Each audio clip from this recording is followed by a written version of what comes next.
Hey everybody, welcome to week I think 11 now. We're really making it through this course. So just a heads up, congrats, you've made it through the first, loosely speaking, three sections of this course. We're wrapping up and moving on to the final.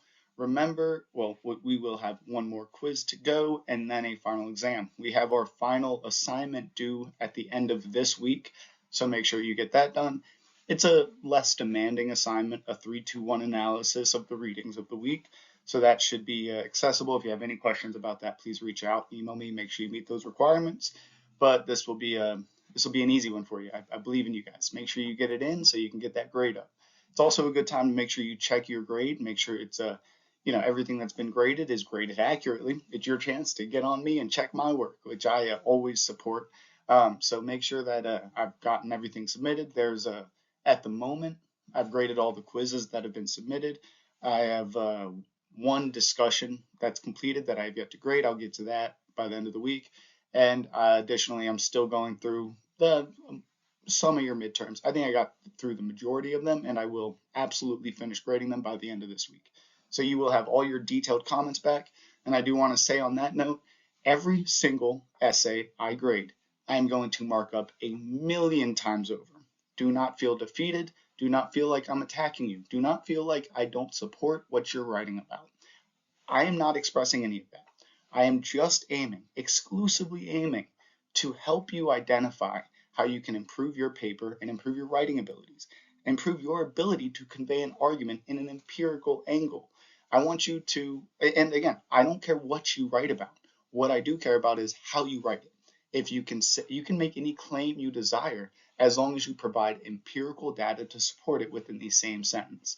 I'm also going to, in my comments, help you restructure your opening paragraph, help you get the most out of it. And if I just want to assure you that the best paper I've ever read in this class, I've marked up about 30 times. So if you have a lot of marks, if your paper is very red and yellow, that is a good thing. Do not be defeated by that. Every single paper will look exactly like that once I'm finished grading them, because we all have room to grow. If I wrote a paper, anybody editing it, I would hope would have just as many or more markups to help me improve my writing. So that's what that is intended for. Do not be defeated. I also want to state that whatever you're writing about, I am okay with it. Whether it is antithetical to everything I believe overarching in your right to think and advocate for your own beliefs. My intention with these grades, with, giving you comments and whatever back, is to help you convey your perspective to those who may disagree, and to do so in a professional and respectful manner, and do it in a way that's fruitful. It enables the other person to see why you think that way. Remember at the beginning of this course, we talked about democracy and how there's so many different definitions that you can rely upon. Well, the reality is in government, when we talk about all these complex issues, you have to provide your definitions, provide your understanding.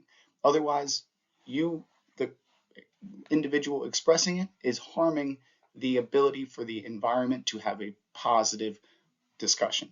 So again, whatever you think, you could write a paper about how the philosophies of Devin Marconi are antithetical to all things good. I'll help you write that paper professionally. I support your beliefs, whether they are libertarian, liberal, conservative, Republican, Democratic. Be yourself and do it respectfully and responsibly. I have had a couple email exchanges lately that I feel the need to express this and emphasize that I will do anything to defend your right to disagree with me and to defend your right to professionally and respectfully convey your beliefs. So let's do that. Let's finish the semester strong. Let's remember that we are free to be whatever we want to be, free to think whatever we want to think, and the only intention for these lectures are to help you ground it in some objective truth and provide a reasoning to those who may disagree with you that might be productive to the political discourse. So please understand you have freedom of thought. And all I am trying to do in this course is provide freedom of information as well. Let's continue with this course and let's finish strongly. Okay, so what are our learning objectives in this week? Well, you did a lot in the last week. You had a lot of high expectations, a lot of bullet points that you had to remember. So I'm going to go a little easier on you. This week's lecture is going to be a little shorter and we're going to have less to focus on. we're focusing, it's titled Hot Topics Regarding Representation. These are the two issues that have stood out since I began my college research and have really persisted until recent years. And you see it frequently coming, ebbing and flowing in political discourse. So it's important that we understand what these issues are and we can identify the value and detriments that they come with. And of course, identify both the benefits and detriments. One of the readings identifies the detriments of gerrymandering, and another reading argues about who is harmed by felony disenfranchisement. These are negative angles, but of course, these are systems that are in place today and we benefit from them immensely. And I want to emphasize we benefit from them immensely at times. And I want you to be able to identify what you believe. Do you believe we benefit from them immensely, or there are individuals who are harmed by these policies? And how do you form that opinion? Well, I'm trying to give you the information to form your own independent opinion, not my opinion, your opinion.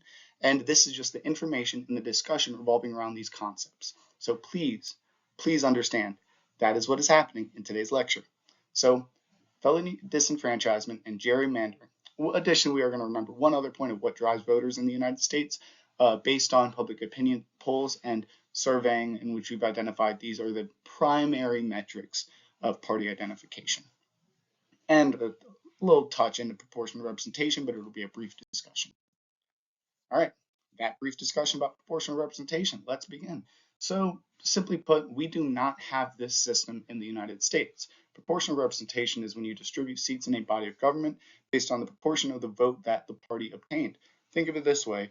In the most recent presidential election, we had, I don't even remember the exact apportionment, but we had, let's put it simple, 55% for Donald Trump and then 45% for Kamala Harris.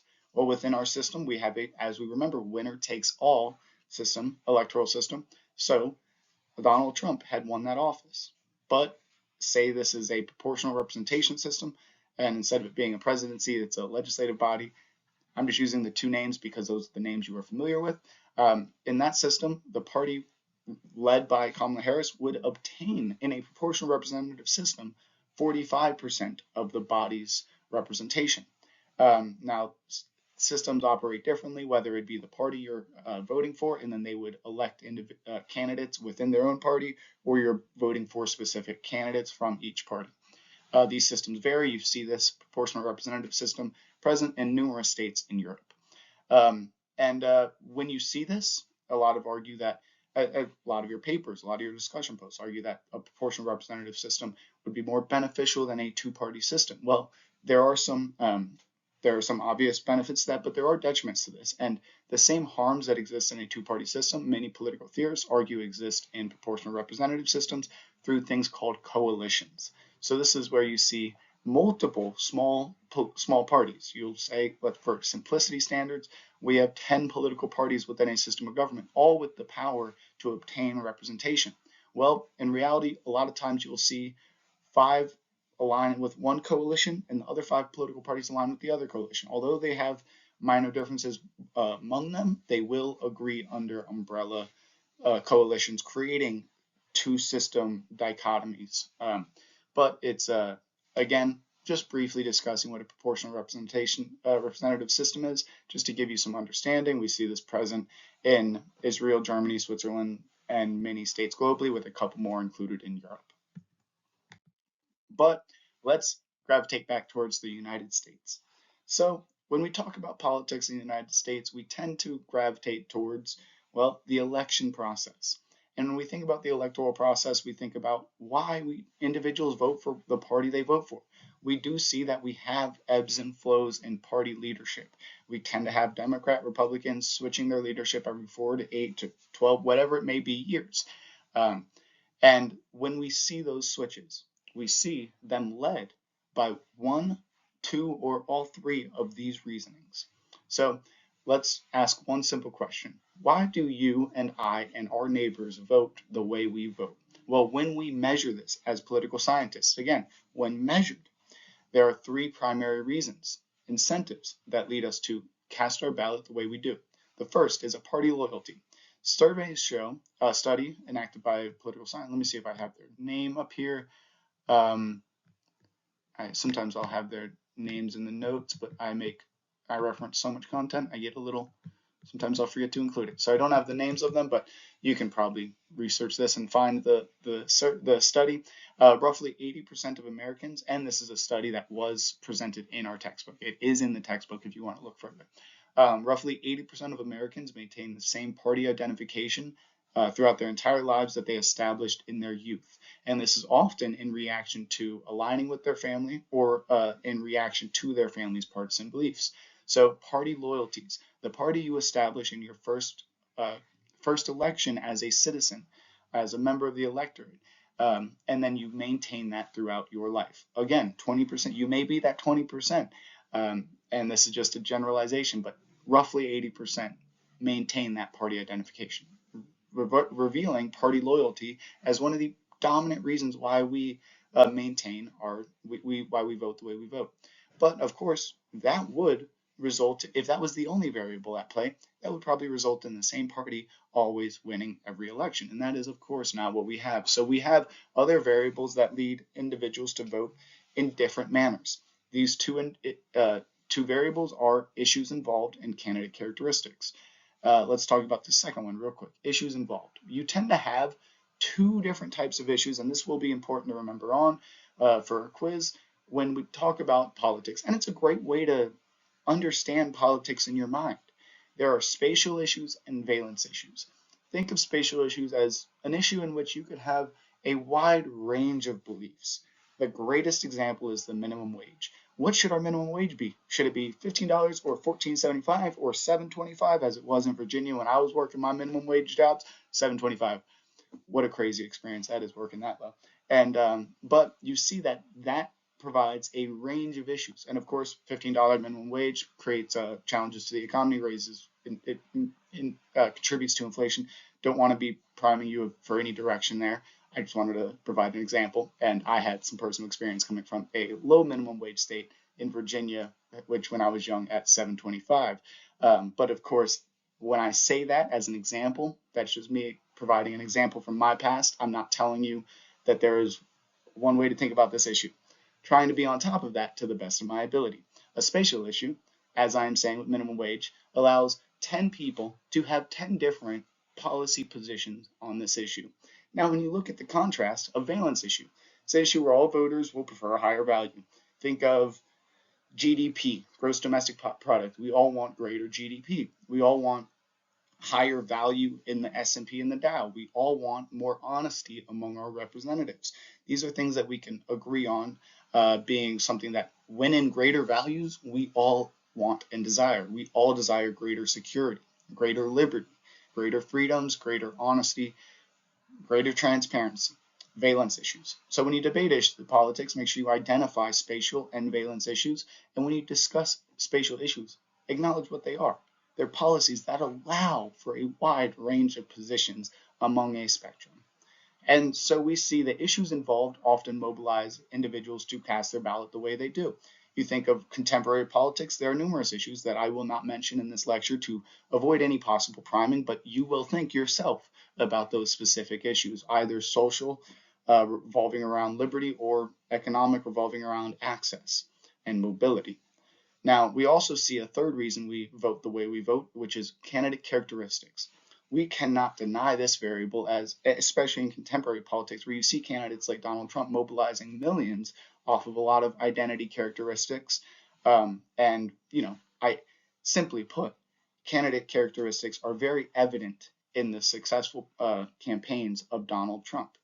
So that is one example in which you can see just a unique individual. Another individual that represents this would possibly be Bernie Sanders, although a lot of his campaign relied upon unique positions on spatial issues. We also do see that he had a very unique characteristic of him as a candidate, and we see this throughout U.S. history. Think of the Ronald Reagan effect in the 80s. Think of numerous times throughout our history where just an individual came in and just was so appealing to the general population that alone was enough to mobilize millions to vote in that order. So we see this through contemporary politics. We have great examples in contemporary politics of candidate characteristics and issues involved. And of course, party loyalties, as political polarization is on the rise in recent years. So let's talk about the first of these hot topics. Again, remember there is a video on Eagle Online, optional. You do not have to watch it. These are videos where they're just known as the best resource, open resource out there for visualizing the concept. There might be a specific way that these individuals portray their argument that might not align with what we're saying in the class. It is optional. I believe in your ability as a well-informed citizen to have freedom of thought and to be able to obtain this information without believing there's any priming of any sort. So let's continue on. Gerrymandering, the topic the optional video covers, and we have a reading that dives into the impact of gerrymandering from one individual's perspective. Gerrymandering at large is the manipulation of an electoral constituent's boundaries as to favor one party or class. Sometimes during census years, we have to redraw district maps. Think of it this way: where's the end of the line for Flathead County? And think about how many individuals we get to elect to represent us in Flathead County. Okay, remember, single member district. So we have to draw a region where we elect one individual. So we have to draw maps within Flathead County to create districts in which we elect, say we have 15 representatives from the valley, we have to create 15 geographically specific districts. And when we have a census year like 2020 where new data comes out and we see populations have shifted, we have to change these district maps. Well, sometimes in certain states and certain counties, the party in control of government, the majority seats in government, has the power to redraw those district maps. This is not how it is done in every state. Some states you have collectives that are elected by the representatives to debate and draw the redistrict maps. They aim to be bipartisan in a lot of states, but there are some regions and many states in which the majority party is able to draw these district maps. This is an action that has been taken on by both sides of the political aisle. I will leave it at that. You can do as much research as you please on your private time about the history of gerrymandering. Now this, of course, remember, occurs in single-member districts. You have to have a geographically defined region in which you elect one individual.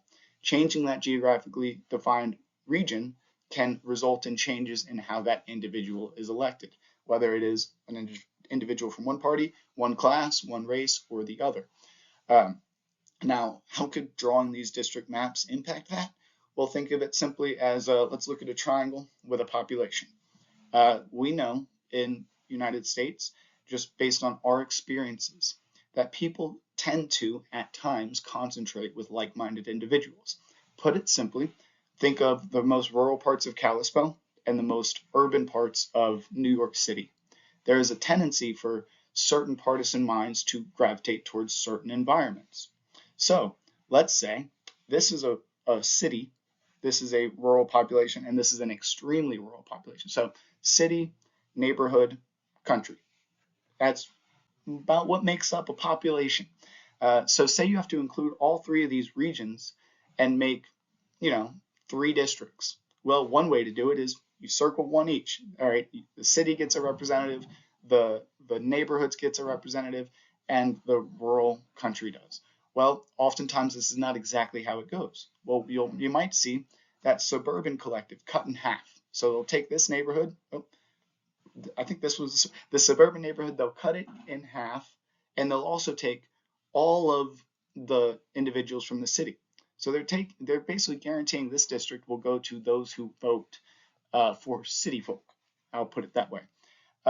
So you'll see this purposely drawn this way. But they also took a little bit out of that neighborhood. Well, coincidentally, they took the population out of that neighborhood that was most likely to align with the city folk, which you might think, okay, they made sure that district was like-minded. That's okay.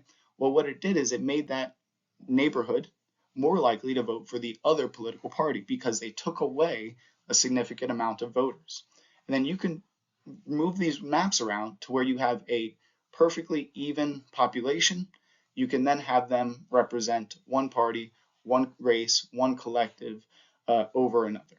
So it is purposeful redrawing of district maps to benefit or favor one party, class, or collective over another. Now, an example of this, as I said before, you could have 3 specific little neighborhoods One, you might think off the top of your head, it might be good to just give them each their own district. Well, that would oftentimes in your mind look like a well-defined geographic area, a circle, a square, something moderate. Well, you can see through these examples, this is what a lot of United States districts look like. We see these are some of the best examples of the most heavily gerrymandered districts, and some of these are still in effect today. I'd like to use some of these examples like Maryland's 3rd District and Illinois' 4th District. If you look at Maryland's 3rd District, up here, you probably can't, I think this laser pointer works. Yeah, there we go. Up here, see this very thin line? Well, that is a highway connecting two neighborhoods. So the only requirement for a district is that it has to be continuous. You can't have two random collectives representing the same constituents with no geographical connection. So they will at times use highways to connect certain populations that might align in one specific manner. Again, this has been done by both political parties, and we see examples of this in numerous states. So we simply put, we understand what gerrymandering is, we can define it, we can visualize it through some examples, and you now have the power to determine whether this is a system you think the representatives should have fair and equal access to, whether you think it is something that can naturally occur within politics and we must accept this, or you can think this is a abrasive tool of obstruction for some. Whatever your conclusion is, I support it. Now let's defend it with objective data. All right. So felony disenfranchisement. Well, felony disenfranchisement is a very simple concept. It states that if you commit and are convicted, it's important, you have to be convicted of a felony violation, you will then lose your right to vote. Will you lose your right to vote for life? Well, in some states you may, in others you may not. In 9 states, and this is one where we see this is a power left up to states. We see the concept of states' rights. Well, this is a great example in representation of certain states' rights that vary among all 50 states. So we see in 9 states, we restrict voting for life after a felony conviction. These are individuals that can never cast a ballot again for the rest of their life, no matter what they have done, no matter if they have obtained parole, no matter if they have become an entirely different person, moved to a different state, whatever it may be. There are 15 states where you have your right to vote restored after prison, parole, and probation. So you have to finish your entire experience with our judicial system. There are 23 states that restore your right to vote immediately after release from prison. So even if you're under parole or probation, if you are a free person outside of the prison complex, you can cast a ballot. And then we have 2 states, and in addition, Washington, D.C. as well, which allow voting from prison, which will give you access to your ballot while going through the process, the judicial process. Now, we also see Maine and Vermont are the 2 states that do allow voting from prison. There are some studies that I find fascinating, and many other researchers have explored in depth. This is a concept I gave a speech on when I was an undergraduate student. I will not go into this data because I do not want you to misunderstand it as priming, but if you are interested in the rates of felony disenfranchisement use, please email me and I'd be happy to give you that information. You could also research this on your own, jstor.org. Just type in felony disenfranchisement. You'll have a lot of peer-reviewed, respectful research projects exploring this concept. But we do see this occurring disproportionately among states, with some restricting for life and some having no form of felony disenfranchisement. Now, in states with felony disenfranchisement in effect for the rest of your life, you are able to obtain your right to vote again. Florida is a great example of a state in which felony disenfranchisement is in full effect. It is one of the 9 states that restricts voting for the rest of your life. In Florida, if you are convicted of a felony and you want to obtain your right to vote, you could advocate for the governor of the state to pardon you. Remember, the president can pardon, reprieve, and commutate any crime or punishment on the federal level. And what is the head of the executive? The president. The head of the executive on the state level? That's the governor.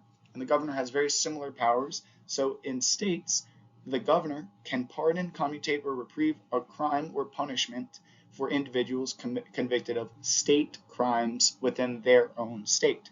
So a governor can provide an individual their right to vote, again, even if they've been convicted of a felony in one of these 9 states with the most definitive forms of felony disenfranchisement.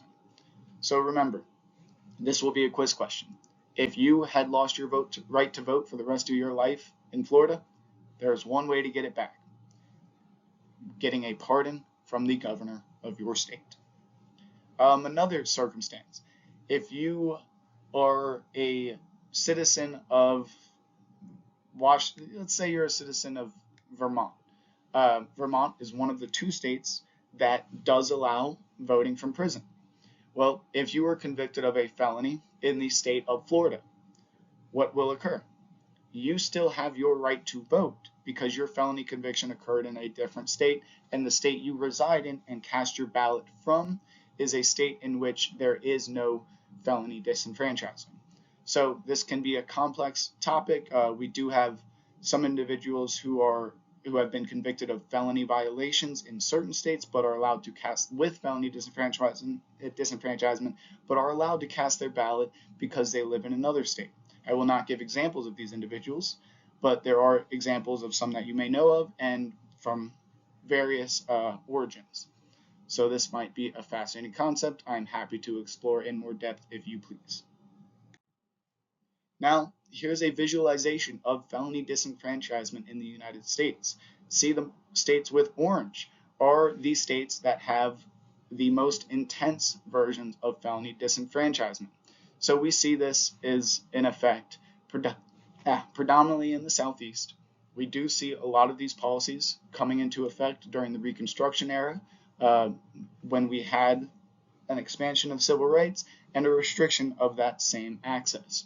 So we see Florida, Alabama, Mississippi, Tennessee, Kentucky, Iowa, Wyoming, Arizona, and Delaware, all states that restrict your right to vote for the rest of your life after a felony conviction. I always, when I teach this in person, it's a lot easier to provide these anecdotes and for more of entertainment purposes, but I always include the anecdote that if you live in Florida and you go around tampering with people's lobster traps, you are living on the edge because you might lose your right to vote for the rest of your life, as that is technically a felony. Of course, people are not being convicted for that felony. And we have numerous laws in all of the states that are outdated, simply put, but can give you a little bit of a laugh to think about how they can impact your life on certain measures. If felony disenfranchisement was in full effect, I know there's a comical law at times that your principal must house your horses if you ride your horse to school, things like that. It's funny to think about some of the very outdated and old laws that exist in the United States that are no longer enforced. So, of course, if you tamper a lobster trap, you are not going to lose your right to vote for the rest of your life, but on paper, it's a possibility. It's fascinating. But we also see in the Northeast, Maine and Vermont and DC. I can give you some interesting data points on those states if you are interested or writing your paper about it. And then you see a wide range of angles in which states provide voting rights after prison, after parole, probation, etc. So this is a states' rights issue with a wide range of policy positions, which leaves us to say this is a spatial issue. When we talk about these issues, we're talking about the greater issue of representation. And when it comes to representation, there's one concept that I think is very fascinating and beneficial to think through, and it comes from political theory at large. Now, when you think about who you want to elect to represent you, there are 2 ways they can do that. Do you want them to represent you as a delegate or a trustee? Let me explain. Delegate representation is when we elect individuals and representatives to do what the majority of their constituents believes is best. This is an individual that will always do what 51% wants. This is an individual who prioritizes understanding the general beliefs of their constituents before any action. Now, on the opposite side of that spectrum, we can see trustee representation. This is when we elect representatives to determine what they believe is in the best interest of their constituents. Are we electing an individual who has the best ears and has the best understanding of their community, or are we electing a representative who is the most informed, the most educated within our community, and we believe that they have the unique ability to identify a policy position in the best way for us? I think a great example of this is, how would you want your elected representative to deal with issues of economics? Would you want them to determine the tax code based off of just simple polling, or would you want them to determine the tax code based off of economic data and measuring out who gets harmed by what and on what level, and how can we distribute the harms and benefits to the best of our abilities? Well, those are two different approaches that would sometimes even result in the same policy initiatives, but at times result in contrasting positions. So when you cast your ballot, ask yourself, are you casting your ballot for a delegate representative or a trustee representative? And I want to emphasize, both ways of thinking about representation are great, adequate, and I encourage them. I think it's beneficial to understand the way you prefer your representatives to act through this lens, because it makes you a more informed voter, whatever way you tend to cast your ballot. So what do we learn? Here's our summary. We wanted to know what proportional representation is. Just give us the general definition.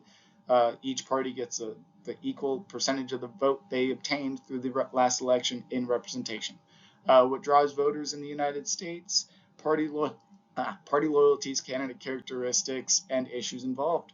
What is gerrymandering? That's the strategic manipulation of electoral constituents' boundaries to favor one party, class, collective, etc., done by both sides of the political aisle. What is felony disenfranchisement? How many states restrict voting rights and how many allow voting from prison? Felony disenfranchisement is you have your right to vote restricted after a felony conviction, and 9 states restrict your right to vote for the rest of your life, while 2 and Washington, D.C. do not restrict your right to vote on any level. Oh, here are your answers. Oh, I think you got your answers in there. If not, I'll make sure they're in there. What is due this week? We have our readings.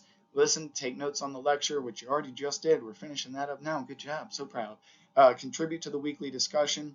Again, make sure you are providing empirical analyses. You are not Googling content. You are not using ChatGPT. You are conveying your beliefs with poor grammar, because I don't care about your grammar in the discussions.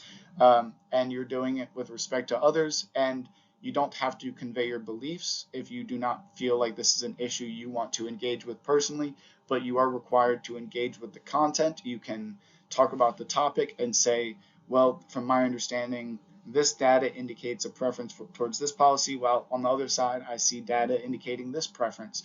I think both have merits. You can say that and be safe from making yourself vulnerable to expressing your own political beliefs. You in no way have to make yourself vulnerable through these discussions, but you do have to engage with the content respectfully, responsibly, and professionally.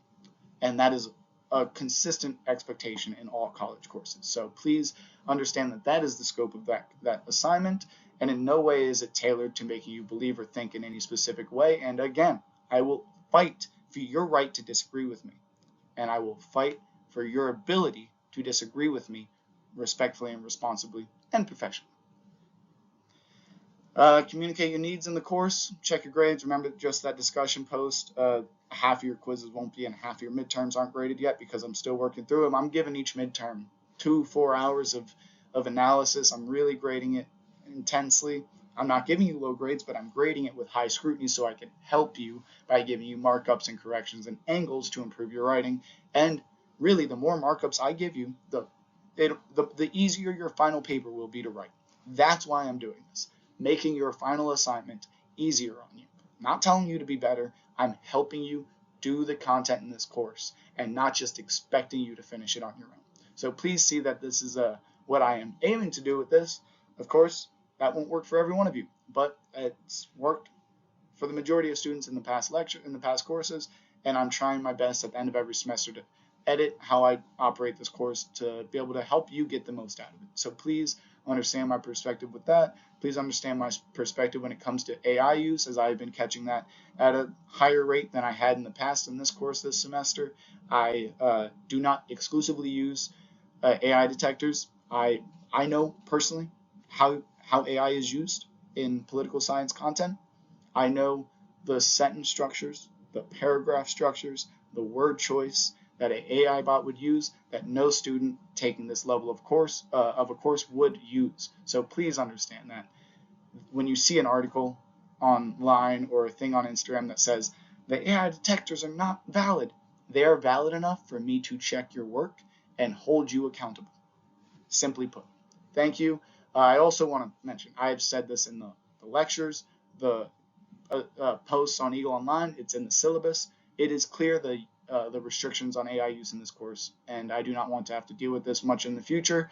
I hope everyone who has run into this issue can see that I'm not focused on punishing you as much as I'm focused on making sure that you do not have AI use flag very important works in your future, including the final paper in this class, because I have less than a week to grade every single one of them and submit your final grades. That does not give me much time to reach out to you and ask you to rewrite your paper because you used AI.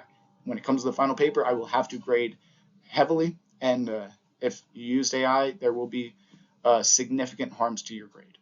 So please make sure, if you're just using Grammarly, you're doing it in a way that does not flag AI detectors or make it obvious to a reader like I, who knows what AI looks like through sentence and paragraph structure.